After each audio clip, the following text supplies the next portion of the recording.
प्यारे बच्चों, हिंदी की क्लास में आपका स्वागत है। आज हम लोग संदेह अलंकार पढ़ेंगे।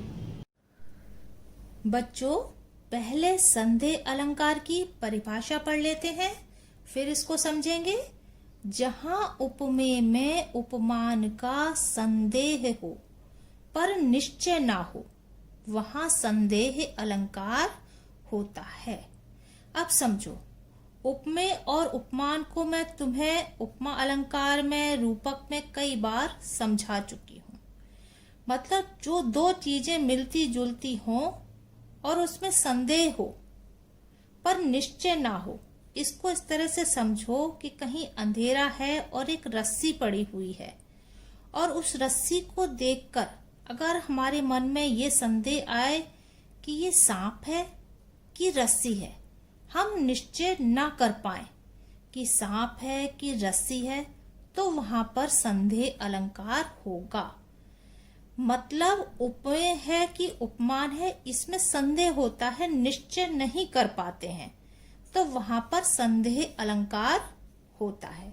उदाहरण के लिए, सारी बीच नारी है कि नारी बीच सारी है, कि सारी ही की नारी है कि नारी ही की सारी है। ये द्रौपदी का वर्णन है। जब कृष्ण जी ने उनकी साड़ी बहुत बढ़ा दी थी, तो ये संदेह हो रहा था कि साड़ी के बीच नारी है कि नारी के बीच साड़ी है, कि सारी ही की नारी है। मतलब कुछ निश्चय नहीं हो पा रहा था, तो इसलिए यहाँ पर संदेह अलंकार है। यही हम स्पष्टीकरण में लिखेंगे कि यहाँ पर सारी और नारी के बीच निश्चय नहीं हो पा रहा है, इसलिए संदेह अलंकार है। एक और उदाहरण से समझ लो। कैधो व्योम वीथिका भरे हैं भूरि धूम केतु, वीर रस वीर तरवार सी उखारी है।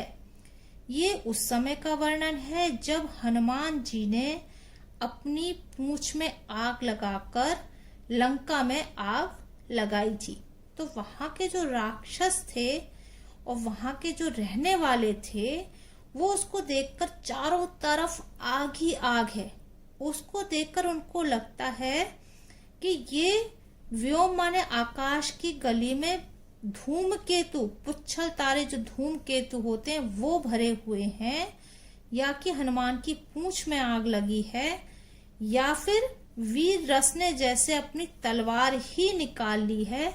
कुछ भी निश्चय नहीं हो पा रहा है कि हनुमान जी की पूंछ में आग लगी है, कि आकाश में पुच्छल धूमकेतु जो तारे हैं वो भरे हुए हैं, या वीर रस ने ही तलवार निकाल ली है। कुछ भी निश्चय नहीं हो पा रहा है, इसलिए संदेह अलंकार है। आशा है बच्चों आप लोग को बहुत अच्छी तरह से समझ में आ गया होगा। यदि आपको कुछ पूछना हो तो आप मुझे कमेंट कर सकते हैं। और हाँ बच्चों, इसको सब्सक्राइब जरूर कर लीजिए, क्योंकि आगे आने वाले वीडियो भी फिर आपको आसानी से मिलते रहेंगे। धन्यवाद।